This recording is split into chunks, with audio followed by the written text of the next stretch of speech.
رب اشرح لي صدري ويسر لي أمري واحلل عقدة من لساني يفقه قولي واجعل لي وزيرا من أهلي رب زدنا علما اللهم فقهنا في الدين اللهم إنا نسألك علما نافعا ورزقا طيبا وعملا متقبلا اللهم انفعنا بما علمتنا وعلمنا ما ينفعنا وزدنا علما اللهم وفقنا لما تحب وترضى ربي يسر ولا تعسر وتمم بالخير الہی آمین۔ اچھا آمین جی، ہم ثم نے آمین۔ آمین ثم آمین، ہم نے صفات کا چیپٹر جو ہے وہ کل سٹارٹ کیا تھا۔ صفات کا ہم نے تعارف پڑھا، لغوی معنی، اصطلاحی معنی پڑھا۔ یعنی لغوی معنی کیا تھا کہ حالت اور کیفیت کے ہیں، اور اصطلاحی معنی کیا پڑھا ہم نے کہ وہ حروف کی وہ حالت یا کیفیت جو مخرج سے ادا ہوتے وقت ان کو لاحق ہوتی ہے، یا اس وہ جو کنڈیشن ہے جب وہ مخرج سے ادا ہوتے ہیں تو جو کیفیت ہوتی ہے یا حالت ہوتی ہے اس کو صفت یا صفات کہا جاتا ہے۔ ٹھیک ہے، تو صفات صفت کی جمع ہے، اور صفات کے ہم نے پھر فائدے بھی پڑھ لیے، اور فائدے تین تھے۔ وہ یہ تھا کہ پہلا فائدہ کیا ہے صفات کو پڑھنے کا یا اس کو جاننے کا، کہ جن حروف کو، جو حرف جو ہیں مثل المخرج ہوتے ہیں، ایک ہی مخرج سے، یعنی مثلین ہوتے ہیں، ایک ہی مخرج سے نکلنے والے، ادا ہونے والے ہوتے ہیں، ان میں جو فرق کیا جاتا ہے، جو تمیز کی جاتی ہے، تو وہ کیسے ایک دوسرے سے ممتاز ہوتے ہیں؟ صفت کے ذریعے۔ صفت کی نالج ہوگی ہمیں تو ہم ان کو آپس میں ڈفرینشیٹ کر سکتے ہیں، یعنی ان کو ممتاز کر سکتے ہیں یا ان کی پہچان کر سکتے ہیں۔ ہم نے پڑھا اس کی مثال ہے جیسے تا اور طا، ٹھیک ہے، ایک ہی مخرج سے نکلنے والے ہیں، لیکن اب اگر تا میں جو ہے وہ صفت استعلاء نہیں ہے جبکہ طا میں صفت استعلاء ہے، جس کی وجہ سے وہ جو ہے آپس میں ان کا فرق واضح ہو جاتا ہے۔ اگر ہمیں صفت یعنی ہم نے صفات کا علم ہمیں نہ ہو تو پھر ہم کیا کریں گے؟ تا اور تا، تا اور تا ہی کرتے رہ جائیں گے، ٹھیک ہے۔ تو ہم جو ہے اس کی ادائیگی جو ہے وہ پھر صحیح جو ہے ادا نہیں کر سکتے۔ تو جس طریقے سے مخرج کا علم ہونا ضروری ہے، اسی طریقے سے صفات کا علم بھی اتنا ہی ضروری ہے حروف کی صحیح ادائیگی میں۔ اور دوسرا جو فائدہ ہمیں پتہ چلا تھا وہ یہ تھا کہ صفات کے ذریعے جو ہے حروف کی صفات کے ذریعے جو ہے قوی اور ضعیف حروف کی پہچان ہوتی ہے، ٹھیک ہے۔ قوی حروف جو جن کے اندر قوت ہوتی ہے، اور جو ضعیف حروف جن کے اندر کمزوری ہوتی ہے، ادائیگی میں کمزوری ہوتی ہے، ان کا جو ہے وہ فرق واضح ہو جاتا ہے۔ اور پھر تیسری جو صفت ہم نے صفات کا فائدہ پڑھا تھا ان کو سیکھنے کا، وہ یہ تھا کہ صفات کے ذریعے جو ہے، یعنی یہ تحسین صوت سے تعلق رکھتی ہیں، تو ان کی ذریعے سے ہی حروف کی جو صحیح ادائیگی ہے، ان کی جو خوبصورتی ہے وہ ظاہر ہوتی ہے، ان کا حسن ظاہر ہوتا ہے، قرآن مجید کی تلاوت جو ہے وہ مزین ہو سکتی ہے، اور یہی عربی زبان کی خوبی ہے جو باقی اجمی زبانوں میں نہیں ہے، ٹھیک ہے۔ تو یہ صفات کے فائدے ہیں جو ہم نے تین فائدے پڑھے۔ پھر ہم نے دیکھا کہ صفات کی اقسام کون سی ہیں۔ دو اقسام ہیں صفات کی، صفات لازمہ اور صفات عارضہ، ٹھیک ہے۔ لازمہ جو لازم سے ہیں، یعنی جو کہ ہر حال میں پائی جاتی ہیں، صفات لازمہ لازم سے ہے، لازمی پائی جائیں گی جو ہیں تمام حروف میں۔ اور صفات عارضہ کیا ہیں؟ صفات عارضہ وہ صفات ہیں جو کہ ٹیمپریری، عارضی سے ہے، ٹیمپریری ہے، یعنی وہ جو کبھی پائی جاتی ہیں اور کبھی حرف میں نہیں پائی جاتی، تو وہ ہے صفات عارضہ، ٹھیک ہے۔ اب ہم نے صفات لازمہ کو جب دیکھا تو صفات لازمہ کی بھی آگے سے دو اقسام ہیں، ان کی بھی آگے دو اقسام ہیں، اور وہ دو اقسام کون سی ہیں؟ صفات لازمہ متضادہ اور صفات لازمہ غیر متضادہ، ٹھیک ہے۔ اچھا، صفات لازمہ اور صفات عارضہ کے بھی ہم نے تین فرق دیکھے۔ ہمیں کیسے پتہ چلے گا ان میں آپس میں فرق کیا ہے؟ لازم اور عارض سے تو ہمیں پتہ چل گیا کچھ نہ کچھ فرق کیا ہے۔ پہلا فرق ہے کہ صفات لازمہ تمام حروف میں پائی جاتی ہیں، صفات عارضہ چند حروف میں پائی جاتی ہیں۔ دوسرا جو ہے فرق کیا ہے ان میں، کہ صفات لازمہ میں جو اگر ہم غلطی کریں گے تو وہ لحن جلی شمار ہوگی، اور اسی طرح اگر ہم صفات عارضہ میں غلطی کریں گے تو وہ لحن خفی شمار ہوگی۔ لحن جلی کا حکم جو ہے وہ حرام کا ہے، اور لحن خفی کا حکم جو ہے وہ مکروہ کا ہے، ہم نے پڑھا تھا لحن کے چیپٹر میں۔ تو یعنی دونوں سے ہی بچنا ضروری ہے۔ اب اس کے بعد جو تیسرا فرق ہمیں پتہ چلا تھا وہ یہ تھا کہ صفات لازمہ جو ہیں وہ کسی سبب پر موقوف نہیں ہوتی، یعنی کوئی بھی کنڈیشن رہے انہوں نے ہر حال میں اس حرف میں شامل ہونا ہوتا ہے، وہ کیفیت رہتی ہی رہتی ہے، اس کو کسی کنڈیشن کی ضرورت نہیں ہے کہ زبر ہوگا، زیر ہوگا، پیش ہوگا، یا کوئی اور کنڈیشن ہوگی تو لازمی صفات پڑھی جائیں گی اس میں، تو وہ کسی سبب پر موقوف نہیں ہوتی، جبکہ صفات عارضہ جو ہیں وہ کسی نہ کسی سبب پر موقوف ہوتی ہیں، کوئی سبب ہوتا ہے تو پھر وہ کنڈیشن اپلائی ہوتی ہے، تو وہ پھر صفت اس میں پیدا ہوتی ہے۔ پھر ہم نے صفات لازمہ اور صفات عارضہ کے نام بھی پڑھے، یعنی جب صفات لازمہ ہے اس کو لازم سے کہا گیا کہ یہ لازمہ ہے، ٹھیک ہے، اس کی نسبت تھی کہ لازم ہے پڑھنا تو اس لیے لازمہ کہہ دیا۔ باقی اس کے مزید تین نام کیا ہیں؟ ذاتیہ، کیونکہ وہ اس کی ذات کا حصہ ہوتے ہیں، جیسے کوئی چیز کسی کی ذات کا حصہ اس کی نیچر ہو تو وہ اس سے الگ نہیں ہو سکتی، تو اسی طریقے سے یہ اس کی ذات کا حصہ ہیں یہ صفات اس حرف کی، تو پھر اس لیے اس بنا پر اس نسبت سے انہیں صفات ذاتیہ بھی کہا جا سکتا ہے۔ اس طرح دوسرا نام ہے صفات ممیزہ، ممیز تمیز کرنے سے ہے، ممتاز کرنے سے ہے، تو جس طریقے سے ممیز تمیز کی جاتی ہے کسی ایک حرف کی دوسرے حرف سے، تو انہی صفات کے ذریعے جو ہے لازم جو صفات ہوتی ہیں وہ ایک دوسرے کو آپس میں ممتاز کرتی ہیں یا ممیز کرتی ہیں، اس میں تمیز کی جا سکتی ہے، تو اس لیے اسی نسبت سے ان کا نام ممیزہ رکھ دیا گیا۔ اور پھر تیسرا نام ہے مقومہ، یعنی قوی سے ہے۔ اور پھر صفات عارضہ کو بھی مزید آگے سے تین نام مزید دیے گئے، ایک تو یعنی کہ ٹوٹل چار نام ہے، عارضہ عارضی ہونے کی وجہ سے اسی نسبت سے عارضہ کہہ دیا گیا صفات عارضہ۔ پھر اس کے بعد کیونکہ یہ تحسین صوت سے تعلق رکھتی ہیں تو ایک نام جو ہے محسنہ بھی ہے، محسنہ یعنی حسن دینے والی، بیوٹیفائی کرنے والی۔ دوسرا نام ہے مزینہ، مزین کرنے والی، یعنی وہ بھی اس کو آراستہ کرنے والی ہیں، یعنی یہ خوبصورتی سے تعلق رکھتے ہیں بیسیکلی۔ اور پھر محلیہ، ٹھیک ہے۔ پھر اس کے بعد ہم نے دیکھا صفات لازمہ کی، جیسے میں نے آپ کو بتایا کہ دو اقسام ہم نے پڑھ لی ہیں، آپ کو یاد ہوگا، لازمہ صفات لازمہ متضادہ، اور دوسری ایک قسم ہے صفات لازمہ غیر متضادہ۔ متضادہ، یہاں پہ ہمیں متضاد اس میں ایک لفظ آ رہا ہے جو کہ ضد سے ہے، ٹھیک ہے، تو اس کی نسبت کیا ہے؟ صفات لازمہ متضادہ کی تعریف ہے کہ وہ یعنی وہ والی صفات ہیں جن کی کوئی نہ کوئی ضد پائی جائے، ٹھیک ہے، جن کی کوئی نہ کوئی ضد پائی جائے۔ اس کی ایک ڈیفینیشن ہم نے یہ بھی پڑھی تھی کہ مقابل کی ایسی صفات جو بیک وقت کسی ایک حرف میں جمع نہ ہو، کیونکہ ایک دوسرے کی ضد ہیں تو کسی ایک وقت میں اکٹھی نہیں ہو سکتی، کسی ایک لیٹر میں، ایک حروف ہجا میں، حرف ہجا میں یا حروف مفردات میں بیک وقت نہیں جمع ہو سکتی، تو مقابل کی ایسی صفات جو کسی ایک حرف میں بیک وقت جمع نہ ہو لیکن اور ان سے کوئی حرف بچتا بھی نہ ہو، یعنی اب کیونکہ لازمہ ہے تو کسی حرف میں ایسا نہیں ہوگا کہ اس میں لازمہ پائی ہی نہیں جائیں گی، کہ ایک نہیں پائی جا رہی تو دوسری بھی نہیں پائی جائے گی، تو بیک وقت نہیں دو پائی جا سکتی لیکن کسی نہ کسی ایک نے ضرور ہونا ہے، تو یعنی مقابل کی ایسی صفات جو بیک وقت کسی ایک حرف میں جمع نہ ہو اور نہ ہی ان سے کوئی حرف بچتا ہو، یہ ہے لازمہ، صفات لازمہ متضادہ کی تعریف۔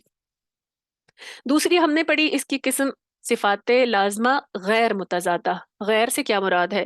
یعنی اس کے علاوہ، ٹھیک ہے، غیر یعنی ایگزمپٹ کر دیا کسی چیز کو، تو غیر متضادہ یعنی وہ صفات ہوں گی صفات لازمہ غیر متضادہ جن کی کوئی ضد معین نہ ہو، ضد معین نہ ہو، یعنی ان کی کوئی اپوزٹ کوئی بھی صفت نہیں آئے گی، ٹھیک ہے، کہیں پہ آپس میں کوئی ٹکراؤ نہیں ہوگا، تو یہ ہوں گی غیر متضادہ۔ اب لیکن لازمہ غیر متضادہ ہیں، یہ چیز یاد رکھیے گا، ضد تو کوئی نہیں ہے لیکن انہوں نے بھی ہر حرف میں پائے جانا ہے، انہوں نے ہر حرف میں پایا جانا ہے۔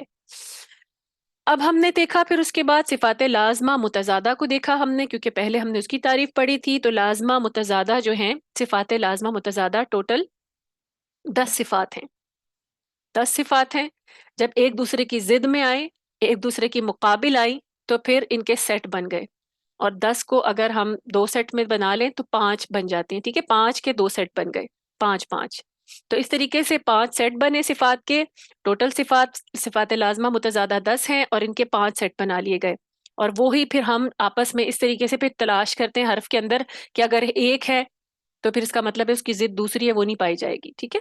تو اب ہم نے پہلی صفت پڑھی تھی ہمس، ہمس، ٹھیک ہے. اور ہمس یعنی ہمس کا لغوی معنی ہے پستی اور ضعف. میں آپ کو تھوڑا سا ریپیٹ اس لیے کروا رہی ہوں تاکہ آپ کے ذہن سے دوبارہ گزرے. پہلی بار سننے میں جب الفاظ نئے لگتے ہیں تو اس طرح سمجھ نہیں آتے. جب آپ نے پہلی بار ذہن نشین کر لی ہیں تو پھر سمجھ کے کانسیپٹ مزید کلیئر ہو جاتا ہے. تو جو ہمس ہے اس کا لغوی معنی پستی ہے، ضعف ہے، کمزوری ہے. ٹھیک ہے. اور جن حروف میں یہ صفت پائی جاتی ہے انہیں حروف محموسہ کہا جاتا ہے. محموسہ ان کی نسبت سے. اور ان کی ڈیفینیشن بھی ہم نے پڑھی تھی کہ ان کو ادا کرتے وقت آواز مخرج میں اتنی پستی سے ٹھہرتی ہے کہ سانس جاری رہتا ہے. یہاں پہ سانس کا ذکر ہوگا، ہمس میں سانس جاری رہے گا. ٹھیک ہے، سانس جاری رہے گا. اور پھر ان کا ایک مجموعہ ہمیں بتا دیا گیا، فحثہ شخص سکت. یہ مجموعہ آپ کے لیے یاد کرنا لازمی ہے. اسی کے ذریعے جب آپ کو یہ مجموعے یاد ہوں گے تو پھر آپ ان صفات کو نکال سکتے ہیں حروف میں سے. پھر اس کے بعد اس کی مقابل دوسری جو اس کے ضد میں صفت آتی ہے وہ ہے جہر. یعنی اب ہم سیٹ بنانے جا رہے ہیں تو ہمس کی جو ضد ہے وہ ہے جہر. جہر لغوی معنی بلندی اور قوت ہے. اب اس میں کوئی پستی کا ذکر نہیں ہے، اس میں پستی نہیں پائی جاتی، اس میں قوت ہے، بلندی ہے. جہر بلندی سے ہے. اور جن حروف میں یہ صفت پائی جاتی ہے ان کو اس کی نسبت سے مجہورہ کہا جاتا ہے. اور ان حروف کو ادا کرتے وقت آواز مخرج میں ایسی بلندی اور قوت کے ساتھ ٹھہرتی ہے کہ سانس بند ہو جاتی ہے. ہمس میں سانس جاری رہی تھی، یہاں سانس بند ہو گئی، جیسے مأکول. ٹھیک ہے. تو اب ہمیں اس کا کوئی مجموعہ نہیں دیا گیا، یعنی یہاں پر ہم نے کتاب میں اس کا کوئی مجموعہ نہیں پڑھا کیونکہ ہمارے پاس فحثہ شخص سکت ہی کافی ہے. ٹوٹل 29 حروف ہجا ہیں یا حروف مفردات ہیں. جب ہم ان فحثہ شخص سکت مجموعے یعنی حرف ان 10 حروف کو الگ کر لیں گے تو باقی جو 19 حروف ہیں وہ حروف مجہورہ میں آٹومیٹیکلی شامل ہو جائیں گے کیونکہ ایک دوسرے کی ضد ہیں. تو اگر اس میں اب 10 جو حروف جو ہے محموسہ کے جس میں نہیں ہوں گے اس میں مجہورہ آٹومیٹیکلی شامل ہو جائیں گے. پھر اگلی صفت ہم نے پڑھی تھی تیسری، شدت. اس کا لغوی معنی ہے سختی اور قوت. ٹھیک ہے، سختی اور قوت. اب جن حروف میں یہ صفت پائی جاتی ہے انہیں حروف شدیدہ کہا جاتا ہے. نسبت ہے نا شدت سے تو اس لیے شدیدہ کہا جاتا ہے. اور ان حروف کو ادا کرتے وقت مخرج میں آواز ایسی قوت اور سختی سے ٹھہرتی. اب آپ نے یہاں سختی کو ذہن نشین رکھنا ہے. شدت میں سختی ہوتی ہے تو سختی کے ساتھ ٹھہرتی ہے کہ آواز جو ہے وہ بند ہو جاتی ہے. یعنی اتنی سختی ہوتی ہے کہ اسی سختی اور شدت کی وجہ سے آواز بند ہو جاتی ہے. اور یہ 8 حروف ہیں، حروف شدیدہ. ان کا مجموعہ بھی ہمیں دے دیا گیا، اجد، قطم، بکت. ٹھیک ہے، یہ مجموعہ آپ کے لیے یاد رکھنا ضروری ہے تاکہ آپ باقی کا فرق جو ہے وہ معلوم کر سکیں، باقی حروف کی صفات بھی. اجد، قطم، بکت حروف شدیدہ ہیں. ٹھیک ہے، ان کو آپ نے یاد کرنا ہے. پھر اس کے بعد ہمیں اس کی اپوزٹ ایک، کیونکہ اس میں سختی اور قوت ہے تو اب ہمیں اس کی اپوزٹ کیا چاہیے. سختی کا اپوزٹ ہوتا ہے نرمی، اور اس کو عربی رخوہ کہتے ہیں، رخوت. ٹھیک ہے، تو رخوت جو ہے اس سے اس کی اپوزٹ صفت ہے اور وہ ہے اس کا لغوی معنی ہے نرمی. سختی کا لغوی اس کا اپوزٹ ہے نرمی.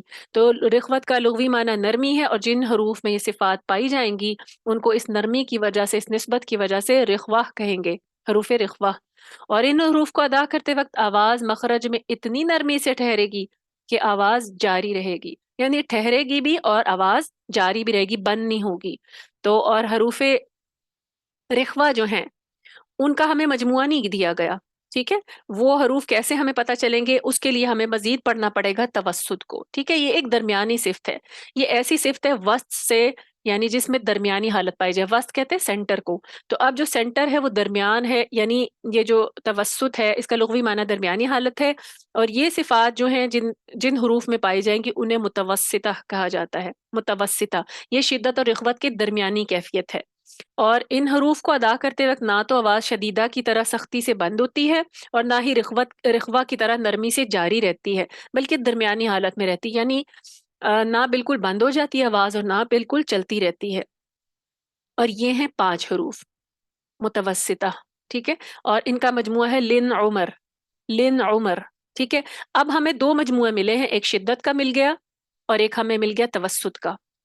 اب ہم نے 29 حروف میں ہمیں شدت یا توسط ان مجموعوں کو دیکھیں گے اور جو نہیں ہوں گے، جس میں یہ دونوں صفات نہیں پائی جائیں گی، وہ آٹومیٹیکلی وہ کیا ہوں گی، رخوہ ہوں گی.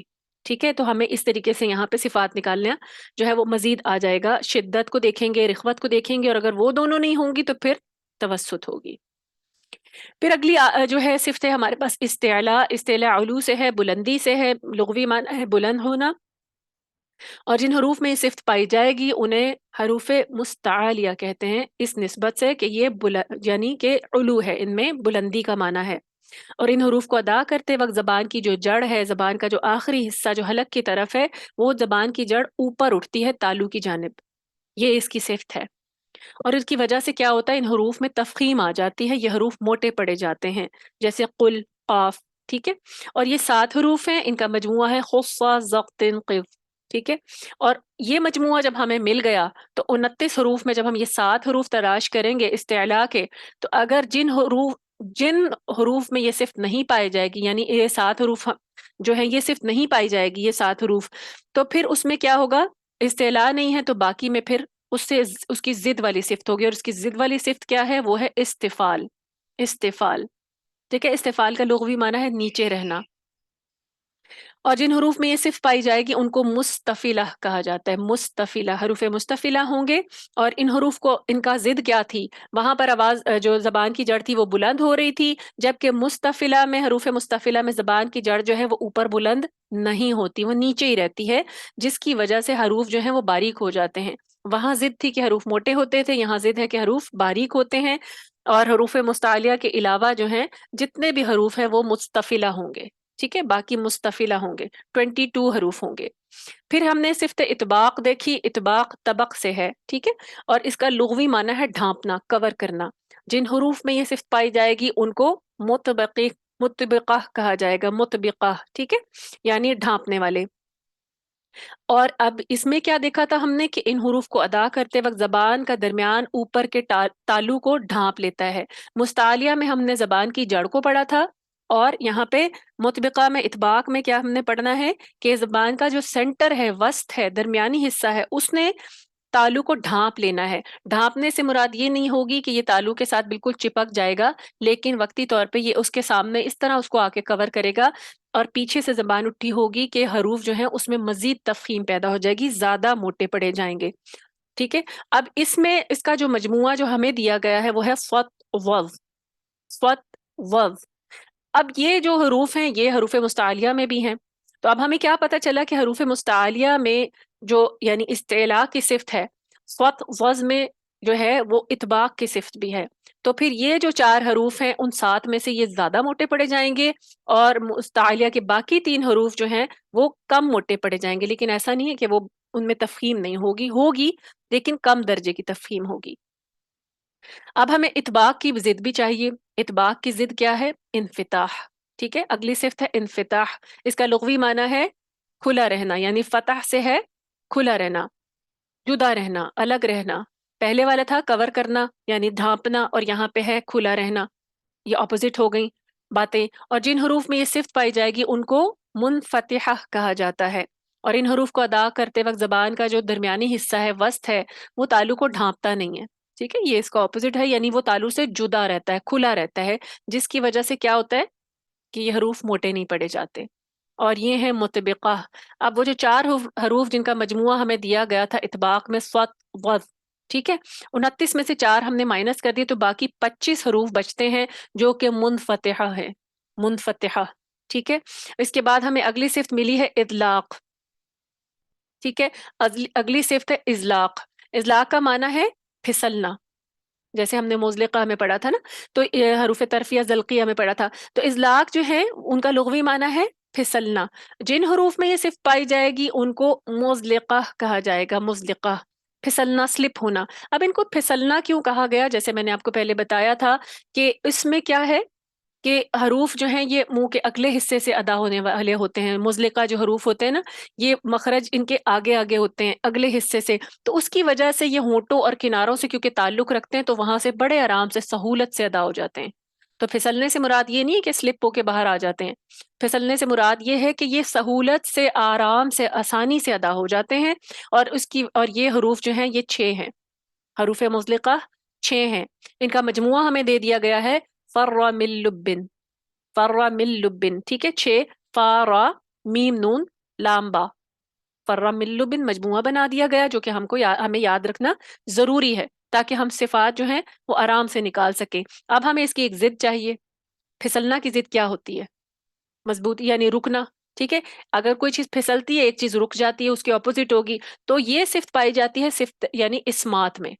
اسمات، اس کو خاموش رہنا بھی کہتے ہیں عربی میں، اور رکنا بھی کہتے ہیں۔ جب کوئی چیز رک جاتی ہے، اگر ہم کوئی لفظ ہم نے اپنے روک لیے تو ہم خاموش ہیں، تو جو حروف ہیں وہ رک جاتے ہیں، الفاظ رک جاتے ہیں۔ اور جن حروف میں یہ صفت پائی جاتی ہے انہیں مصمتہ کہا جاتا ہے، مصمتہ، ٹھیک ہے؟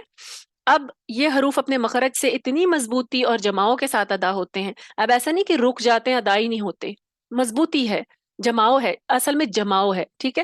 اس جماؤ کی وجہ سے کیا ہوتا ہے کہ یہ مصمتہ کہلاتے ہیں۔ اور یہ جو ہیں حروف فرہ من لبن کے علاوہ، یعنی حروف مزلقہ 6 تھے، تو باقی جو تمام 23 یعنی 23 حروف ہیں وہ حروف مصمتہ ہیں۔ اب یہ ہمارے پاس ہو گئی صفات لازمہ متضادہ، ہمیں ایک کے ساتھ دوسرے کی ضد بھی ملی۔ 10 صفات تھیں جن کو ہم نے سیٹ بنا لی ہے 5۔ یہ تو ہو گئی ہمارے پاس لازمہ متضادہ۔ اب ہم نے اس کی دوسری قسم بھی پڑھی تھی جن کو اب ہم دیکھتے ہیں، وہ ہیں صفات لازمہ غیر متضادہ۔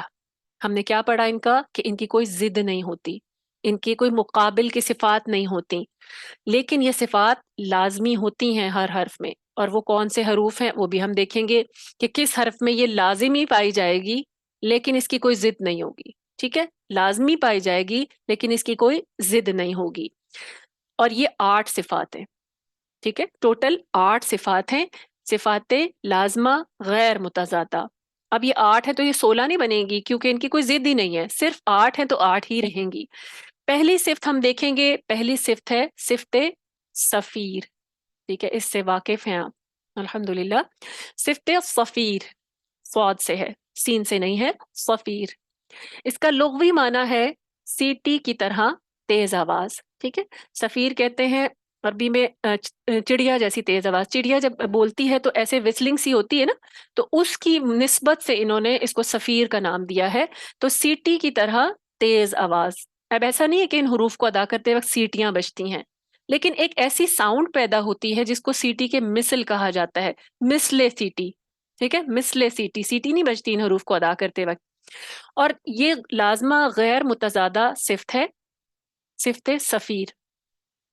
جن حروف میں یہ صفت پائی جائے گی ان کو صفیریہ کہا جاتا ہے، صفیریہ، ٹھیک ہے؟ ان کی نسبت سے، صفیر کی نسبت سے حروف صفیریہ کہا جاتا ہے۔ اب یہ حروف کون سے ہیں؟ یہ 3 حروف ہیں، ٹھیک ہے؟ 3 حروف ہیں، صاد، صاد، ز، سین۔ اب آپ دیکھ رہے ہیں اس میں سیٹی ہے، ایک ساؤنڈ پائی جا رہی ہے، ہلکی سی جو ہے وسلنگ ساؤنڈ ہے، مثل سیٹی، سیٹی نہیں ہے، مثل سیٹی۔ صاد، ز، سین۔ اب یہ حروف چونکہ اپنے مخرج سے مثل سیٹی کے ادا ہوتے ہیں، ٹھیک ہے؟ مثل سیٹی کے ادا ہوتے ہیں، اس کی وجہ سے ان کو صفیریہ کہا جاتا ہے، حروف صفیریہ۔ اب دیکھیں جیسے الناس، الناس، جیسے کہ پہلے آپ کو اس سے ذکر کیا کہ آپ کی ساتھی نے بھی بتایا، اور اصل میں ہوتا یہ ہے کہ جب کوئی بھی حرف جو ہے اپنی ساکن حالت میں ہوتا ہے تو اس کا مخرج بھی سب سے زیادہ واضح ہوتا ہے اور اس کی صفت بھی سب سے زیادہ واضح ہوتی ہے۔ لیکن جب وہ متحرک ہوتے ہیں تو ایسا نہیں ہوتا کہ ان میں صفت نہیں ہوتی، وہ صفت لازمی اس کے اندر پائی جائے گی اور وہ مخرج لازمی اس کا ہوگا، لیکن وہ واضح نہیں ہوں گے کیونکہ وہ اپنی متحرک حالت میں ہوتے ہیں۔ تو جب بھی آپ نے دیکھنا ہے کہ آپ صحیح صفت ادا کر رہے ہیں وہ والی، اب دیکھیں آپ نے پڑھا الناس، الناس، ٹھیک ہے؟ تو سین کی سیٹی زیادہ واضح ہو گئی، نمایاں ہو گئی۔ تو یہ جو ہیں سیٹی والے حروف ہیں اور ان کو کہتے ہیں حروف صفیریہ، اور یہ صفت ہے صفات لازمہ غیر متضادہ۔ 8 میں سے ہم نے ایک صفت پڑھی، پہلی صفت ہے صفت صفیر۔ دوسری صفت کی طرف آتے ہیں صفات لازمہ غیر متضادہ میں، وہ ہے قلقلہ، ٹھیک ہے؟ قلقلہ، اور اس سے بھی آپ الحمدللہ واقف ہوں گے۔ قلقلہ کہتے کسے ہیں؟ اس کا لغوی معنی ہے جنبش دینا، ہلانا۔ جنبش کہتے ہیں ہلانے کو، ہلانا یا حرکت دینا، حرکت دینا، ٹھیک ہے؟ اور جن حروف میں یہ صفت پائی جاتی ہے انہیں کیا کہتے ہیں؟ حروف قلقلہ، مقلقلہ کہتے ہیں، ٹھیک ہے؟ مقلقلہ۔ اور ان حروف کو ادا کرتے وقت آواز جو ہے مخرج میں یعنی ایسے جنبش پیدا کرتی ہے، یعنی آواز میں ایسی جنبش پیدا ہو جاتی ہے، ایسی حرکت پیدا ہو جاتی ہے کہ جس کی وجہ سے ان کو وہاں پہ قلقلہ کیا جاتا ہے اور ان کو حروف مقلقلہ کہتے ہیں۔ اب آپ دیکھیں اس کی مثال ایسے ہے جیسے آپ نے ایک گیند، بال جسے کہتے ہیں، وہ زمین پر ماری، ٹھیک ہے؟ اب بال زمین پر لگی تو کیا کرتی ہے بال؟ پھر اس کے بعد چپک جاتی ہے؟ نہیں چپکتی نا، وہ باؤنس کرتی ہے تھوڑا سا۔ تو یہ جو باؤنس ہے، پلٹنا ہے نا آواز کا، بال کا پلٹنا ہے، اسی طرح آواز پلٹتی ہے، اپنے مخرج کے ساتھ لگتی ہے اور پھر واپس آتی ہے، اور اس کا جو واپس آنا ہے، وہ جو واپس آنے والی حرکت ہے یا جنبش ہے نا، اس کو کہتے ہیں قلقلہ۔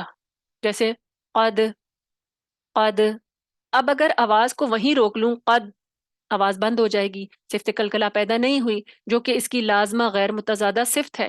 تو اب ہم نے کیا کرنا ہے، اس کی صفت ہے تو اب ہم نے اس کو پڑھنا ہے، آواز کو ایسے جنبش دینی ہے، حرکت دینی ہے جیسے بال پلٹ کر واپس آتی ہے، قد، قد، ٹھیک ہے، ایسے واپس آ رہی ہے۔ ایک اور چیز کا دھیان رکھیے گا کہ یہ جو صفت قلقلہ ہے نا، یہ قطب و جدن جو اس کے حروف ہیں، قطب و جدن ان کا مجموعہ ہے، قاف طا با جیم دال، یہ 5 حروف ہیں جو کہ حروف مقلقلہ ہیں، ان میں قلقلہ صفت پائی جاتی ہے۔ عام طور پہ جب یہ ساکن ہوتے ہیں تو کہا جاتا ہے نا کہ قلقلہ کریں، لیکن یہ چیز یاد رکھیے گا، یہ صفت لازمہ غیر متضادہ ہے جو کہ ہر حال میں اس میں پائی جائے گی، چاہے یہ متحرک ہوں، ٹھیک ہے، چاہے ان پر زبر زیر پیش ہوں۔ واضح وہ اس صورت میں ہوتی ہے جب یہ ساکن ہوتے ہیں، لیکن یہ اس کی ذات کا حصہ ہے یہ قلقلہ، تو یہ جو ہے متحرک حالت میں کیا ہوتا ہے، ظاہر نہیں ہو رہے ہوتے، لیکن یہ صفت اس کی لازمی ہوتی ہے۔ اب آپ دیکھیں کوئی صفت سے مراد ہے، فرض کرے کوئی انسان ہے، اس کی ایک کنڈیشن ہے، ایک صفت ہے اس کی، وہ کسی موقع پہ ظاہر ہو جاتی ہے۔ ایک انسان ہے، اس میں نیکی ہے، جب اس کو نیکی کا کوئی موقع، نیک ہے اس کی طبیعت ہے، جب اس کو نیکی کا موقع ملتا ہے وہ صفت ظاہر ہوتی ہے اور وہ نیکی کر لیتا ہے، ٹھیک ہے۔ اب اسی طریقے سے اب اس کی جو صفت ہے وہ اس کے اندر ہے، جب اس کو اگر اس کے سامنے کوئی نیکی کا موقع نہیں آیا، وہ آرام سے چل رہا پھر رہا ہے، تو ابھی ہمیں نہیں پتا چل رہا کہ وہ نیک ہے یا نہیں ہے۔ تو جب کوئی چیز ظاہر ہوتی ہے، اس کی کنڈیشن ہے جب وہ ساکن حالت میں اس کو ایک موقع ملتا ہے اس جنبش کو باہر آنے کا، تو وہ باہر آ جاتی ہے، لیکن یہ صفت جو ہے ان حروف کے اندر ہمیشہ رہتی ہے، یہ ان کی لازمی صفت ہے۔ یعنی قلقلہ اگر آپ کوئی زبر زیر پیش کے ساتھ بھی قاف تا با جیم دال پڑھیں اور اس کے علاوہ یعنی ان کو زبر زیر پیش کے ساتھ بھی پڑھ رہے ہیں نا، تب بھی ان میں صفت قلقلہ پائی جائے گی۔ فرض کریں اگر میں آپ سے قاف کا پوچھوں، آپ قاف کی لازمہ متضادہ صفات بتائیں گی، تو جب غیر متضادہ بتائیں گی تو آپ نے اس میں قلقلہ کو مینشن لازمی کرنا ہے، چاہے قرآن مجید میں اس وقت وہ قاف جو ہے متحرک حالت میں ہو، لیکن چونکہ وہ اس کی لازمی صفت ہے تو آپ اس کو اس سے مائنس نہیں کر سکتے۔ کسی انسان کی جیسے صفت اس کے ساتھ مائنس نہیں ہو سکتی، گو اگر وہ باہر نہیں ہے تو اس کا مطلب نہیں ہے کہ وہ اس کے اندر نہیں ہے، ٹھیک ہے۔ تو یہ جو صفت ہوتی ہے اس کا خاصہ ہوتی ہے، اس کی ذات ہوتی ہے، اس کی ذات کا حصہ ہوتی ہے۔ تو اسی طریقے سے جو یہ متحرک حالت میں نمایاں تو نہیں ہوتے قطب و جدن، لیکن یہ صفت قلقلہ ان میں ہر حال میں پائی جائے گی۔ اور یہ ہم نے دیکھا کہ ان کا مجموعہ قطب و جدن ہے، یہ مجموعہ بھی آپ نے یاد رکھنا ہے۔ اور قلقلہ جو ہے صفت قلقلہ، یہ صفت لازمہ غیر متضادہ ہے۔ جی، اب ہم دیکھتے ہیں قلقلہ کے 5 مرتبے ہیں، ٹھیک ہے، مراتب، رینکس جس کو کہتے ہیں نا، رینک۔ قلقلہ کے 5 مراتب ہیں، رتبے ہیں، ٹھیک ہے۔ کوئی جیسے مرتبہ جو ہوتا ہے نا، رینک، ایک زیادہ ہوتا ہے ایک کم ہوتا ہے، ٹھیک ہے، جیسے کوئی ہم کلاس میں دیکھیں ایک رینک ہوتا ہے، ایک فرسٹ آتا ہے، ایک سیکنڈ آتا ہے، ایک تھرڈ آتا ہے، تو اسی طریقے سے قلقلہ کے بھی مراتب ہیں، رتبے ہیں، ان کی کلاسیفیکیشن کی گئی ہے، ان کے رینکس ہیں۔ اب دیکھیں مرتبے کیا ہیں۔ پہلا مرتبہ کیا ہے کہ مشدد حرف پر وقف کیا جائے، یعنی مشدد حرف بھی ہے اور وقف بھی ہے۔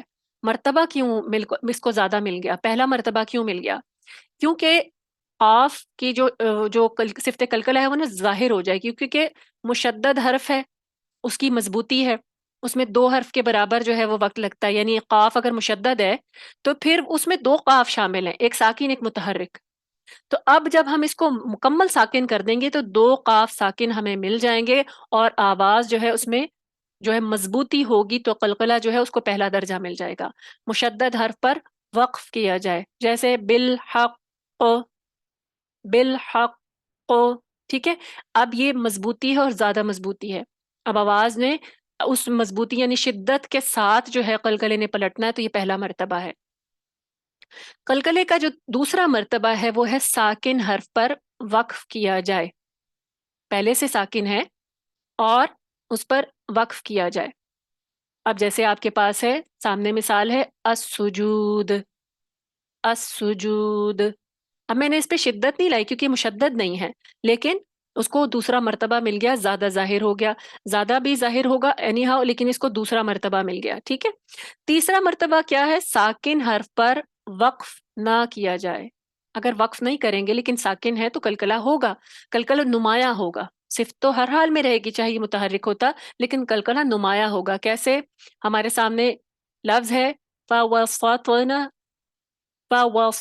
فَوَسَطْنَ. ٹھیک ہے. اب آپ کے پاس تو آپ نے اس پہ کلکلا یعنی درمیان سے آپ گزرتے ہوئے جائیں گے، لیکن ایسا نہیں ہوگا کہ آپ اس کو چھوڑ کے متحرک کر کے چلے جائیں گے. آپ نے کلکلا کر کے اگلے حرف پہ جانا ہے. فَوَسَطْنَ. ٹھیک ہے. اس طریقے سے یہ ادا ہوگا. یہ ہے اس کا تیسرا مرتبہ. چوتھا کیا ہے؟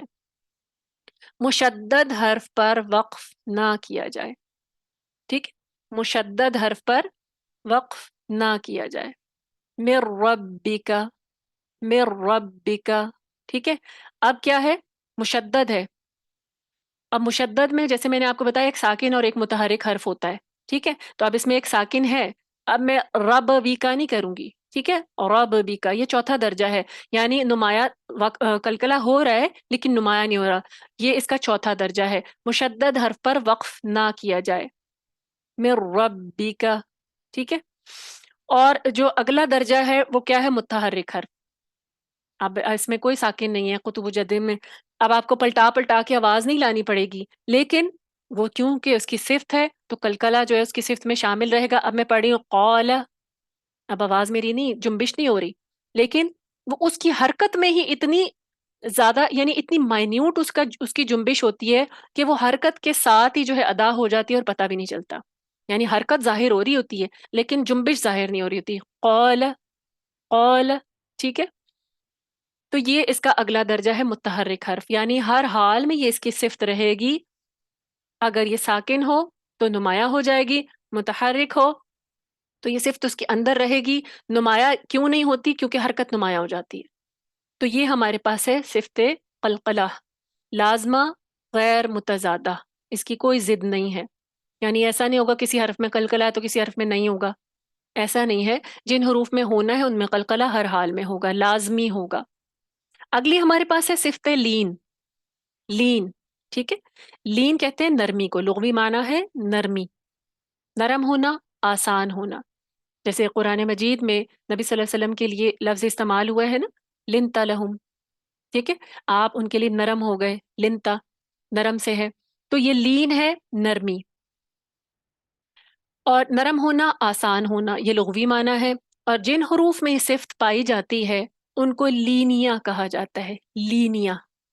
ٹھیک ہے. لینیا. اور یہ حروف اپنے مخرج سے ایسی نرمی اور آسانی سے ادا ہوتے ہیں کہ اگر ان پر کوئی مد کرنا چاہے تو کر سکتا ہے. کیسے؟ اب آپ دیکھیں پڑھ رہے ہیں متحرک میں خوف. ٹھیک ہے. خوفن. اب آپ نے مد کرنا چاہیں گے تو آپ کر سکتے ہیں خوف، خوف. اب ایسا نہیں ہے کہ جب آپ اس کو مد کر رہے ہیں تو صرف لین جو ہے وہ ختم ہو گئی، وہ اس میں باقی ہے، مکمل مد کرتے ہو خوف. ٹھیک ہے. وہ یعنی کہ وہ اس کا حصہ ہی رہی ہے اور اس پہ آپ نے مد بھی کر لی. تو یہ دو حروف ہیں جو حروف لین ہے، صفت ہے حروف صفت لین ہے لازمہ غیر متضادہ. اور یہ دو حروف میں پائی جاتی ہے واو اور یا، واو اور یا. لیکن یہ کب ہوگی یہ صفت ان میں؟ جب ساکن ماقبل مفتوح ہو تو پھر یہ نمایاں ہوگی. یاد رکھیے گا، جب ساکن واو ساکن یا ساکن ماقبل فتحہ ہو تو یہ صفت نمایاں ہوگی. لیکن اگر آپ واو کی صفت نکال رہے ہیں تو کیونکہ یہ اس کی ذات کا حصہ ہے تو پھر کیونکہ لازمہ ہے، ٹھیک ہے، لازمہ ہے، تو آپ نے واو میں لین کو بھی مینشن کرنا ہے. یہ اس کی ذات کا حصہ ہے، نمایاں نہیں ہوئی تو اس کا مطلب نہیں ہے کہ نہیں ہے. تو واو اور یا جو ہیں یہ متحرک ہوتی ہیں یا لین ہوتی ہیں، بہرحال ہم اس میں اس کو لین مینشن ضرور کرتے ہیں کیونکہ یہ اس کی ذات کا حصہ ہے. ٹھیک ہے. اگلی صفت ہمارے پاس آتی ہے، ہم نے پڑھ لی ہیں 2 3 اور چوتھی صفت ہم پڑھیں گے. ٹھیک ہے. چوتھی صفت 8 میں سے چوتھی صفت ہمارے پاس ہے صفت انحراف. انحراف. ٹھیک ہے. یہ لفظ ہم نے ہائی اردو میں سنا ہے، منحرف ہونا ہوتا ہے نا، پلٹ جانا. تو یہ اپنی بات سے منحرف ہو گیا، پلٹ گیا. ٹھیک ہے. لغوی معنی کیا ہے؟ پھرنا، اپنی بات سے پھرنا. جیسے ہم کہتے ہیں اپنی بات سے پھر گیا، وہ منحرف ہو گیا، پلٹ گیا. تو اس کا لغوی معنی ہے پھرنا، لوٹنا یا پلٹنا. پھرنا، لوٹنا یا پلٹنا، صفت انحراف کا. اور جن حروف میں یہ صفت پائی جاتی ہے ان کو منحرفہ کہا جاتا ہے، کیونکہ صفت کی نسبت کی وجہ سے ان کو کہتے ہیں منحرفہ. اب صفت منحرفہ جو ہے، صفت انحراف جو ہے، منحرفہ جو ہے حروف، وہ صرف 2 ہیں. یاد رکھیے گا، صرف 2 ہیں، اور وہ ہیں لام اور را. لام اور را. اب کیا ہے وجہ انحراف کی، صفت انحراف کی؟ کہ ان حروف کو ادا کرتے وقت زبان کا کنارہ ایک دوسرے کے مخرج کی طرف لوٹ جاتا ہے یا پلٹتا ہے یا پھرتا ہے. ٹھیک ہے. تو اب آپ دیکھیں نا، لام، لام، تو وہ را کی طرف چلا جاتا ہے جب آپ اس کو ادا کر رہے ہوتے ہیں. را کو پڑھیں تو وہ بھی لام کی طرف، کیونکہ اتنے قریب ہوتے ہیں کہ آپس میں جو ہے نا ان کا انحراف ہوتا ہے، ایک سے دوسری کی طرف ادائیگی میں یہ پلٹتے ہیں، یعنی ایک مخرج سے دوسری کی طرف پلٹتے ہیں. تو اس کی وجہ سے جو ہے اس میں صفت انحراف پائی جاتی ہے. لام اور را یہ ہے منحرفہ. یہ ہمارے پاس اگلی صفت ہو گئی. اب ہم پڑھتے ہیں اس کے بعد ہے ہمارے پاس صفت تقریر. تقریر. اب یہ وہ والی تقریر نہیں ہے جو ہم ڈیبیٹ جس کو کہتے ہیں، وہ یعنی نقطوں والے قاف سے ہے. ٹھیک ہے. یہ ہے تقریر مکرر سے. جب کوئی تقریر کر رہا ہوتا ہے تو اس کو کہتے ہیں، یا کوئی شعر سنا رہا تو اس کو کہتے ہیں مکرر. ٹھیک ہے. مکرر کا مطلب ہوتا ہے دوبارہ یا ریپیٹ کرنا. تو اس کا لغوی معنی ہے تکرار سے ہے. ٹھیک ہے. تکرار سے ہے، تقریر سے نہیں، تکرار سے ہے. کسی چیز کی تکرار ہوتی ہے وہ ریپیٹ ہو رہی ہوتی ہے، بار بار ہو رہی ہوتی ہے. تو اس کا لغوی معنی ہے بار بار ہونا. بار بار ہونا. اور جس حرف میں یہ صفت پائی جاتی ہے اسے مکررہ کہتے ہیں. مکررہ، کہ اس میں یہ صفت پائی گئی ہے، اس میں کوئی چیز بار بار ہو رہی ہے، اور وہ حرف ہے ایک ہی، وہ ہے را. را.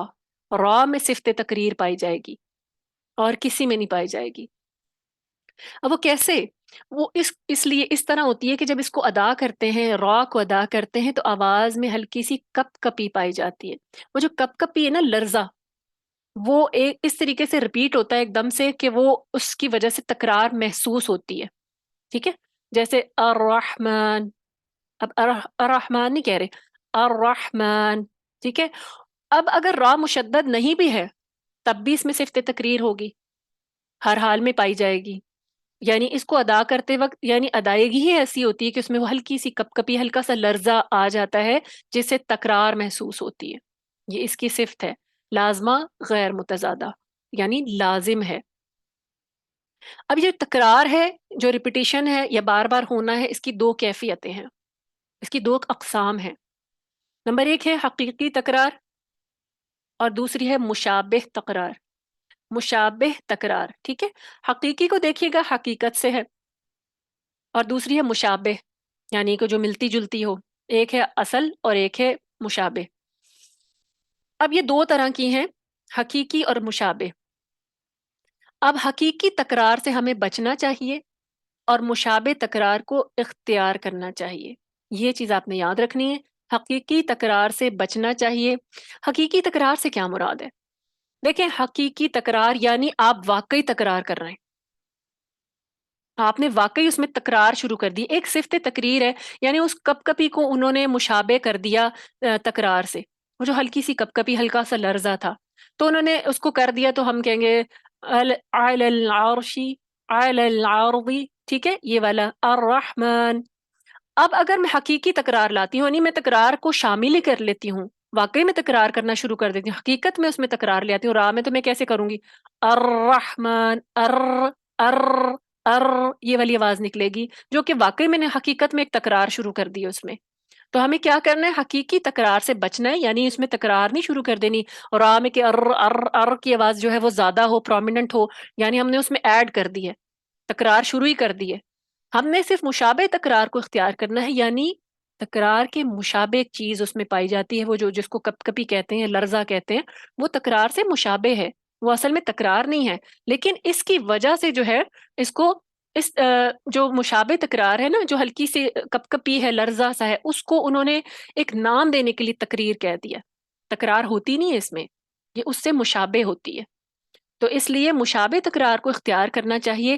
بعض لوگ کیا کرتے ہیں، مشابہ اختیار مشابہ جو تکرار ہے اس کو بھی اختیار نہیں کرتے، وہ را کو ایسے اندر دبا دیتے ہیں، الرحمن الرحیم، بالکل اندر را کو اتنی مضبوطی سے، یعنی مخرج پہ اتنی مضبوطی سے اس کو ٹکا لیتے ہیں کہ زبان کو ہلنے کا موقع، وہ جو کپ کپی ہے نا، وہ جو لرزہ ہے اس کو ہونے کا موقع نہیں ملتا، وہ جو اس کی صفت ہے وہ غائب ہو جاتی ہے۔ الرحمن الرحیم، تو کیا ہوا؟ تکرار غائب ہو گئی۔ تو ہم نے کیا کرنا ہے؟ مشابہ تکرار کو اختیار کرنا ہے، کیونکہ وہ صفت لازمہ غیر متضادہ ہے۔ تو لازمہ سے یاد رکھیں کہ مشابہ تکرار ہمیں اختیار کرنی ہے، وہ جو لرزش ہے یا وہ جو لرزہ ہے، وہ جو کپ کپی ہے، وہ اس کا حصہ ہے را کا۔ تو یہ جو ہے صفت تکرار ہے، حقیقی تکرار سے بچنا ہے، مشابہ تکرار کو ادا کرنا ہے۔ اب ہمیں تکرار جو ہے نا، صفت تکرار، تقریر کی ادائیگی کا طریقہ بھی یہاں پہ بتایا گیا ہے۔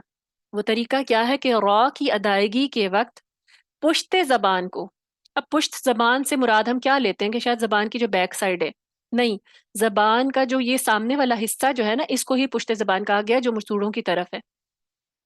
پشت زبان کو اوپر والے تالو سے مضبوطی کے ساتھ لگائیں تاکہ لرزہ پیدا نہ ہو، لرزہ پیدا نہ ہو، سختی کے ساتھ نہیں لگانا، مضبوطی کے ساتھ لگانا ہے۔ سختی سے لگائیں گے تو یہ جو مشابہ تکرار ہے یہ بھی ختم ہو جائے گی۔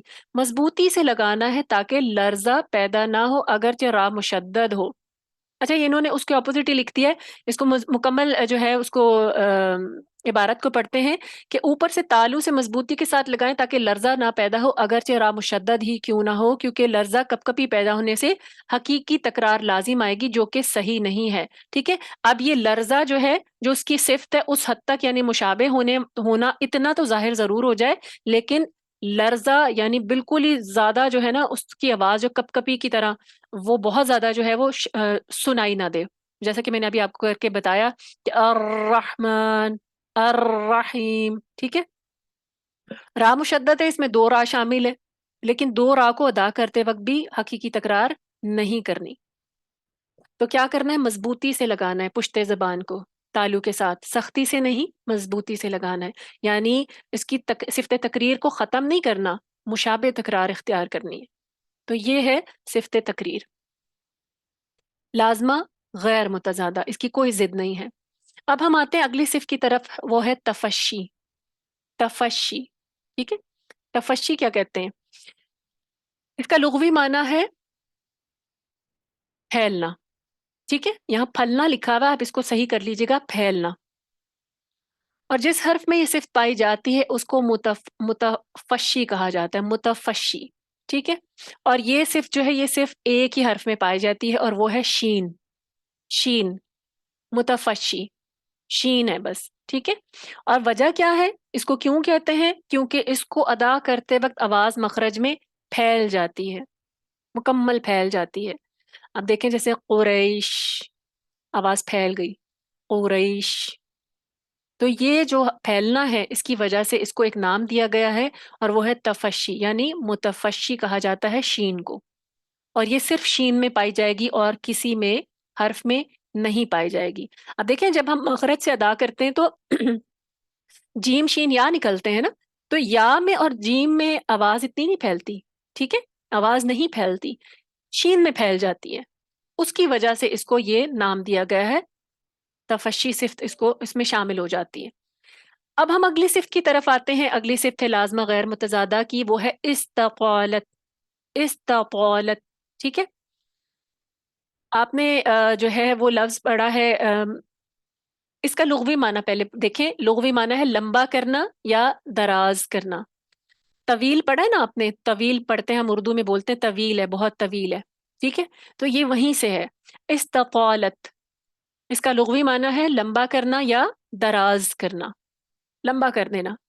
جس حرف میں یہ صفت پائی جائے گی اسے کہتے ہیں مستطیل. مستطیل، ٹھیک ہے، جس میں یہ صفت استطالت پائی جائے گی اور وہ ایک ہی حرف ہے. وہ کون سا ہے؟ وود. وود، ٹھیک ہے. اب اس کو ادا کرتے وقت ہوتا کیا ہے کہ آواز مخرج میں دراز رہتی ہے. اب یہ کیسے دراز رہتی ہے اس کو سمجھتے ہیں. کیسے دراز؟ یعنی کیا پھیل جاتی، لمبی ہی ہو جاتی ہے، دراز ہو جاتی ہے؟ وہ کیسے؟ یعنی اس کا کیا ہم اس کو پڑھتے ہی رہتے چلے جاتے ہیں؟ دراصل دیکھیں، اس کو جب ہم نے اس کا مخرج پڑھا تھا تو ہم نے کیا پڑھا ہے کہ جو حافہ لسان ہے جب وہ اوپر والی داڑوں کے مسوڑوں سے لگے گی، ٹھیک ہے، تو وہ ضاد ادا ہوگا. اور داڑیں کہاں ہیں؟ زبان کے، ہمارے منہ کے پچھلے حصے میں، ٹھیک ہے. دانت اگلے حصے میں اور داڑیں جو ہیں وہ پچھلے حصے میں. تو جب آواز وہاں سے آتی ہے تو اس کو باہر آنے کے لیے جو عرصہ، جو درازی درکار ہوتی ہے، وا کی نسبت زا کی نسبت دال کی نسبت، ٹھیک ہے. اب آپ دیکھیں ان میں کوئی درازی نہیں ہے، وعد میں ہے، کیونکہ وہاں سے وہ جو ہے پورے حافہ سے، جو زبان کا حافہ ہے وہ داڑوں سے لگتا ہے اور پھر اس کے اندر وہ طوالت، اس آواز میں تھوڑی سی درازی پیدا ہو جاتی ہے باقی حروف کی نسبت. اب اس کا یہ مطلب نہیں کہ ہم اس کو کھینچتے چلے جائیں، باقی حروف کی نسبت جو ہے اس کی آواز مخرج میں دراز ہو جاتی ہے کیونکہ وہ پیچھے سے آتی ہے، آگے تک ٹریول کرتی ہے اور داڑھوں سے ہوتی بھی آتی ہے. تو اس کی وجہ سے جو اس میں درازی پیدا ہوتی ہے اس کی وجہ سے، یعنی وہ جو صفت ہے اس کو استطالت کہا جاتا ہے. اور بعد جو ہے یہ حرف مستطیل ہے، آواز جو ہے دراز ہو جاتی ہے، بہت لمبی نہیں کرتے لیکن قدرے دراز ہو جاتی ہے باقی حروف کی نسبت. جیسے آپ دیکھیں وَلَوَّالِّينَ، ٹھیک ہے، وَلَوَّالِّينَ. اب وَلَوَّالِّينَ یہ تو نہیں پڑھتے نا، وَلَوَّالِّينَ، اس طریقے سے آپ اس کو ادا کرتے ہیں. تو یہ جو اس میں استطالت ہے صفت ہے اس کی، اور وہ کون سی صفت ہے؟ لازمہ غیر متضادہ، یعنی اس کی ضد تو کوئی بھی نہیں ہے لیکن یہ لازمی حصہ ہے ضاد میں، اور یہ صرف ایک ہی حرف میں پائی جائے گی اور ایسی درازی کسی حرف میں نہیں پائی جاتی. پھر اس کے بعد ہمارے پاس ہے اگلی صفت ہے غنہ. اس سے بھی ہم واقف ہیں، غنہ تو ہم کرتے ہیں قرآن مجید پڑھتے وقت. غنہ کہتے کسے ہیں؟ لغوی معنی ہے گنگناہٹ. گنگناہٹ. اب گنگناہٹ سے یہ مراد نہیں کہ ہم کوئی گانا گانا شروع کر دیتے ہیں. گنگناہٹ جو ہے، یا پھر ہم کوئی بیچ میں ہمنگ شروع کر دیتے، ہلکی سی ایک آواز ہے جو خیشوم میں چلی جاتی ہے نا. خیشوم میں جب جاتی ہے، ناک کے بانسے میں جاتی ہے، تو اس کے اندر ایک ریزوننس، یعنی ایک ایسا ارتعاش، آپ یہ سوچیں کہ ہلکی سی وائبریشن سی جو آتی ہے نا، اس سے جو آواز نکلتی ہے اس کو گنگناہٹ کا نام دیا گیا. اور اصطلاحی معنی کیا ہے؟ کہ ایسی آواز جو نون اور میم کو ادا کرتے وقت ناک کی جڑ یعنی خیشوم میں پائی جاتی ہے، وہ ہے غنہ. وہ ہے غنہ. اب دیکھیں جیسے یہ اس کی ہے صفت لازمہ غیر متضادہ. اب لازم سے یاد رکھا کریں کہ یہ اس میں لازمی پائی جائے گی، چاہے یہ ساکن ہو، چاہے متحرک ہوں، یا چاہے مشدد ہوں. اب حروف غنہ کون سے ہیں؟ میم اور نون ہم نے پڑھ لیا. اب غنہ کی بھی دو قسمیں ہیں، ٹھیک ہے، غنہ کی بھی دو قسمیں ہیں، دو طرح کے غنہ ہیں. اب وہ دیکھتے ہیں ہم کہ کیا ہے.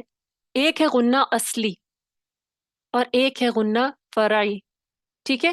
ایک ہے غنہ اصلی اور ایک ہے غنہ فرعی. غنہ اصلی کیا ہے؟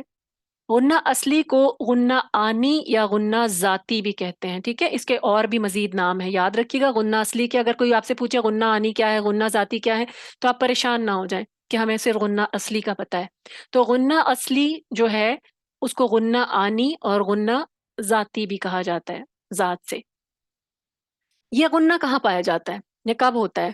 یہ غنہ جو ہے یہ نون اور میم متحرکہ اور مظہرہ میں پایا جاتا ہے. اب یہ لفظ آپ کو شاید مشکل لگے، متحرکہ اور مظہرہ. اب متحرک جو ہے، متحرکہ یعنی جس پر کوئی حرکت ہوتی ہے، اور مظہرہ جو ظاہر ہوتے ہیں، ٹھیک ہے، جو ظاہر ہوتے ہیں، مظہرہ اظہار سے ہے. تو جب نون اور میم جو ہے متحرک حالت میں ہوتے ہیں، ان پر کوئی حرکت ہوتی ہے اور وہ ظاہر ہو کے پڑھے جا رہے ہوتے ہیں، اور کیا ہوتا ہے، تو پھر یہ کیونکہ لازمہ غیر متضادہ ہے، لازمی اس میں ہونی ہے، تو پھر آپ کو چاہے آپ ناک کو میں آواز کو لے کے زیادہ دیر ٹھہرا نہیں بھی رہے، لیکن یہ اس میں پائی جائے گی یہ غنے کی آواز، ٹھیک ہے.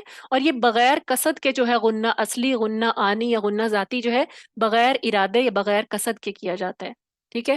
جیسے کہ مالکی، مالکی. اب دیکھیں آپ مالکی، آپ کی ناک میں آپ کو ضرور فیل ہوگی، حالانکہ میم کے اوپر زبر ہے، فتحہ ہے، ٹھیک ہے، لیکن آپ کو یہ لازمی فیل ہوگی یہ غنے کی آواز، گو کہ یہ اتنی دیر نہیں ٹھہرا رہے ہم اس کو، اور یہ جو ہے بغیر قصد کے ہم کر رہے ہیں، اس میں ارادہ کوئی ہمارا شامل نہیں ہے. اسی طریقے سے نون کا بھی حال ہے، ٹھیک ہے، جب وہ متحرک ہوگا یا ظاہر ہوگا تب بھی اس کے اندر یہ صفت پائی جائے گی. تو نعبدو، نعبدو، ٹھیک ہے، تو آواز نے ناک میں جانا ہی جانا ہے، وہاں خشوم میں جائے گی ہی جائے گی، اور یہ ہے غنہ اصلی، یعنی غنہ آنی یا غنہ ذاتی.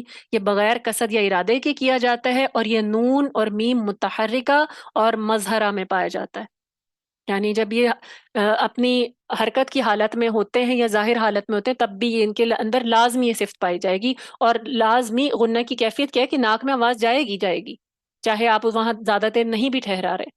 اگلی جو اس کی قسم ہے وہ غنہ فرعی، ٹھیک ہے، فرعی. اس کا بھی ایک اور نام ہے، اس کے دو مزید نام نہیں ہے، اس کا ایک ہی نام ہے، اور وہ ہے غنہ زمانی، ٹھیک ہے. غنہ اصلی کا نام ہے غنہ آنی، اور غنہ فرعی کا نام ہے غنہ زمانی، ٹھیک ہے، زمانی. یہ قصد کے ساتھ کیا جاتا ہے، ارادے کے ساتھ کیا جاتا ہے، یعنی آپ اس کو ڈیلیبریٹلی کرتے ہیں. اور قصد کیا ہے، آپ نے یعنی کوئی نہ کوئی کنڈیشن آتی ہے تو پھر آپ اس کو ارادہ کرتے ہیں، قصد کرتے ہیں، اور آپ اس کو ڈیلیبریٹلی آواز کو وہاں لے جا کر ٹھہراتے ہیں خیشوم میں، ناک کے بانسے میں. اور یہ کب پایا جاتا ہے؟ یہ نون اور میم مشدد، جب نون اور میم جو ہے تشدید ان پر ہوتی ہے، اور نون اور میم بحالت اخفا، جب آپ اخفا کر رہے ہوتے ہیں تب بھی اسی طریقے سے غنہ فرعی ہو رہی ہوتی ہے، غنہ زمانی آپ ناک میں زیادہ دیر ٹھہراتے ہیں. اور اسی طریقے سے نون اور میم مدغم، جب ادغام کر رہے ہوتے ہیں ان پر، ادغام ناقص، ٹھیک ہے، با ادغام ناقص، یعنی ادغام تام نہیں ہوتا، ادغام ناقص ہوتا ہے، تو اس وقت جو ہے آپ اس کو ڈیلیبریٹلی ناک میں آواز کو زیادہ دیر ٹھہراتے ہیں، اور یہ ہے غنہ زمانی یا غنہ فرعی، جو کہ ارادے کے ساتھ کیا جاتا ہے کہ ہم نے پتہ ہوتا ہے اب ہم نے غنہ کرنا ہے، ٹھیک ہے. تو پھر اس وقت یہ جب ہم کہتے ہیں انما، اب ہم نے زیادہ دیر ٹھہرایا ہے، آواز کو جان کر وہاں پہ لے کے گئے ہیں، قصد کیا تھا ہم نے، ارادہ کیا تھا، ٹھیک ہے. جیسے عما، ثم، ٹھیک ہے، یہ جو ہے یہ قصد کے ساتھ ہوئے، اور یہ ہے غنہ فرعی یا غنہ زمانی. اب جیسے ہم نے قلقلہ کے مراتب پڑھے ہیں نا، غنہ کے بھی مراتب ہیں بالترتیب. کیا ہے؟ پہلا کیا ہے؟ سب سے پہلی جو ہائی کنڈیشن ہے، جو پہلا مرتبہ ہے، وہ ہے نون اور میم مشدد کا، ٹھیک ہے، نون اور میم مشدد کا. اب دیکھیں مشدد بھی ہیں اور متحرک بھی ہیں، اب لیکن مشدد ہیں تو ان کو پہلا درجہ مل گیا، یعنی ان پر لازمی لازمی ہم نے کرنا ہے غنہ فرعی، ٹھیک ہے. اور وہ کیا ہے؟ متحرک بھی ہیں مشدد بھی ہیں. اب آپ دیکھیں انما، یہ مشدد، یہ اس کا پہلا مرتبہ ہے. عما، یعنی مضبوطی بھی آئے گی اس کے اندر تشدید کی وجہ سے، یہ پہلا مرتبہ ہے. نون اور میم جب مشدد ہوں گے. دوسرا مرتبہ کیا ہے؟ جب نون اور میم مدغم ہوں گے، ٹھیک ہے، مدغم ہوں گے. اب آپ دیکھیں علیکم مرسلون، علیکم مرسلون، اب مشدد بھی ہے اور آپس میں ادغام بھی ہو رہا ہے، یہ دوسرا مرتبہ ہے. من یقول، من یقول، اب آپ نے غنہ بھی کیا ہے، اور پھر کیا ہے؟ نون مشدد نہیں بھی تھا یہاں پر، لیکن اس پہ قاعدہ لگا، مدغم ہوا اور ادغام میں ناقص ہوا اس میں، اور یہاں پر آواز جو ہے وہ ناک میں چلی گئی، ٹھیک ہے، یہ دوسرا مرتبہ ہے. تیسرا مرتبہ غنہ کا کیا ہے؟ جب نون اور میم مخفی ہوں. مخفی سے کیا مراد؟ اخفا کریں گے، جب آواز کو ناک میں چھپائیں گے، ٹھیک ہے، یعنی آپ ادغام کی طرح اس کو دبا کے نہیں کریں گے. یہ جو مخفی ہوتا ہے نا، جب چھپا رہے ہوتے ہیں آواز کو ناک میں، تو پھر وہاں پر زور نہیں دیتے. جیسے انفسکم علیکم بوکیل، اب آپ دیکھیں یہاں پہ زور نہیں ہے لیکن غنہ ہو رہا ہے، ٹھیک ہے. یہ مخفی ہوگی آواز، وہاں جا کے چھپے گی، لیکن اس میں مضبوطی نہیں لائی جائے گی. تو جب نون اور میم مخفی ہوں گے، اخفا کی حالت میں ہوں گے، تو یہ تیسرا درجہ ہے غنہ کا. چوتھا درجہ ہمارے پاس کیا ہے؟ جب نون اور میم مظہرہ ہوں، مظہرہ، ٹھیک ہے، ظاہر ہے. اب آپ ظاہر ہے دیکھیں ہمارے پاس مثال ہے من آمن، من آمن، اب اس میں من کو دیکھیں ساکن حالت میں ہے، ظاہر ہے، اب ہم نے اظہار کرنا ہے اس پہ، لیکن اظہار کر رہے ہیں لیکن پھر کیا ہے؟ من آمن، لیکن آواز یہاں پہ غنہ کیونکہ جو کسی لازمی صفت ہے وہ لازمی ہے، ٹھیک ہے، اظہار ہو رہا ہے لیکن غنہ پھر بھی ہوگا، انعمت، انعمت، اب غنہ پھر بھی ہو رہا ہے، ٹھیک ہے، ظاہر بھی ہوں گے لیکن اس کے بعد اس کے باوجود اس میں غنہ بھی ہو رہا ہے، اس کی صفت بھی ہے، تو یہ چوتھا درجہ ہے نون اور میم جب مظہرہ ہوں گے، ظاہر ہوں گے، اظہار ہو رہا ہوگا وہاں پر۔ پانچواں درجہ ہے جب نون اور میم متحرکہ ہوں، اب یہ اس وجہ سے ہے کیونکہ یہ ان کی صفت ہے، ٹھیک ہے، چاہے یہ متحرک ہوں، چاہے ساکن ہو، چاہے مشدد ہو، غنہ ہونا ہی ہونا ہے، وہ ان کی ذات کا حصہ ہے، لازمہ غیر متضادہ، ضد تو کوئی نہیں ہے لیکن لازم ہے۔ جب نون اور میم متحرکہ ہوں، جیسے آپ کے سامنے ہے نستعین، نستعین، دو نون ہیں اور دونوں متحرکہ ہیں اور دونوں میں غنہ اس کی لازمی اپنی ایک صفت ہے، مالکی، مالکی، اب دیکھیں آپ میم کو بولیں میم مالکی تو کیا آپ ناک میں آواز غننے کی طرح نہیں جا رہی؟ جائے گی لازمی، مالکی، تو اس وجہ سے یہ غنہ اس کا متحرکہ حالت میں بھی نون ہو یا میم ہو، متحرک حالت میں بھی ان کی ذات کا حصہ رہے گا، لازمی ہے ان میں، ٹھیک ہے، یہ ہے غیر متضادہ، لازمہ غیر متضادہ غنہ صفت، ٹھیک ہے، صفت غنہ۔ اب یہ ہو گئے ہمارے 8 صفات ہیں، صفات لازمہ غیر متضادہ، یہ بھی ہر حال میں پائی جائیں گی، لیکن اب ان کے لیے چند حروف ہیں، نون اور میم ہوں گے تو ان میں غنہ پایا جائے گا، تفشی ہوگی وہ صرف شین میں پائی جائے گی، تقریر ہوگی تو وہ صرف را میں ہے باقی کسی میں نہیں ہے، ٹھیک ہے، استطالت ہے وہ صرف بعد میں ہے باقی کسی میں نہیں ہے۔ تو جب آپ صرف حروف کی صفات نکالیں گے، اب آپ کو یہاں مجموعے نہیں دیے گئے، ٹھیک ہے، آپ نے ان کو ایز اٹ از یاد رکھنا ہے کہ اگر آپ نے را کی صفات نکال رہے ہیں، جیسے میں نے آپ کو پہلے بھی بتایا تھا سب سے زیادہ صفات جو ہیں وہ را میں پائی جاتی ہیں، کیونکہ وہ منحرفہ بھی ہے، وہ مکررہ بھی ہے، تو اس میں 5 صفات اس کو اس نے لازمہ متضادہ میں سے لے لینی ہے جو کہ ہر حال میں تمام حروف کو ملیں گی، اور پھر 2 صفات یہاں سے لے لے گا، اب جب 2 صفات یہاں سے لے گا تو اس کی 5 بن جائیں گی، جبکہ باقی حروف جو ہے اگر 5 اپنی لازمہ متضادہ لیں گے بھی، ان ادھر سے کہیں نہ کہیں سے ایک لازمی لیں گے، کیونکہ اپوزٹ ہیں، ضد ہیں، تو ایک نہ ایک تو لازمی پائی جائے گی، ٹھیک ہے، تو جب غیر متضادہ میں آئیں گے تو یہاں سے کوئی نہ کوئی لیتے رہیں گے اپنے حساب سے، شین تفشی لے لے گا تو اس میں 6 ہو جائیں گی، بعد استطالت لے لے گا تو پھر اس میں بھی 6 ہو جائیں گی، 7 نہیں ہو سکیں گی، 7 صرف را میں ہے، اسی طریقے سے لام اور را ہے، ٹھیک ہے، لام ہے را ہے، اب لام جو ہے وہ منحرفہ ہو جائے گا، انحراف لے لے گا تو اس میں بھی 6 ہو جائیں گی، تو زا، سین، صاد ہے وہ بھی اپنے جو ہے ایک ادھر سے صفیر لے لیں گے تو پھر وہ بھی 6 ہو جائیں گی، وہ 5 نہیں ہے تو وہ 6 ہو جائیں گی کیونکہ ان میں غیر متضادہ کی صفت بھی مل گئی، اسی طریقے سے قلقلہ، حروف قلقلہ ہے، مقلقلہ جو ہیں وہ بھی 6 ہو جائیں گی، ان میں بھی صفات، تو اب یہ جو ہے نا یہ صفات جو ہیں وہ اس طریقے سے جو ہیں وہ ادا ہوں گی۔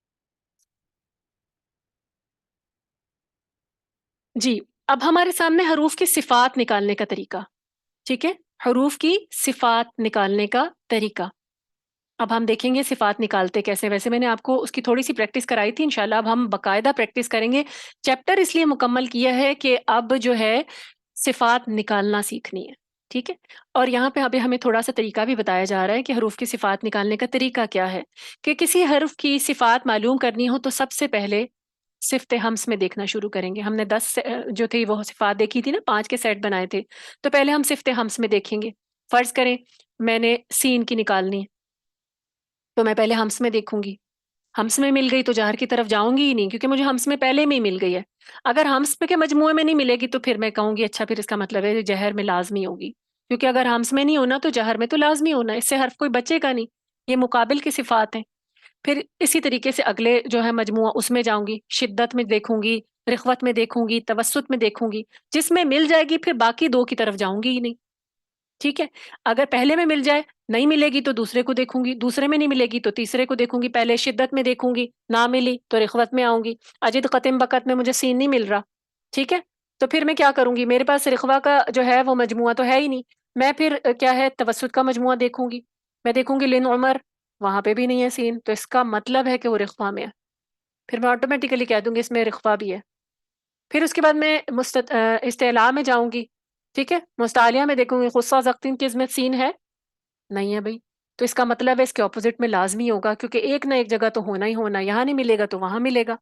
اب استعلاء میں نہیں ملا تو کہاں ملے گا؟ استفعال میں مل جائے گا.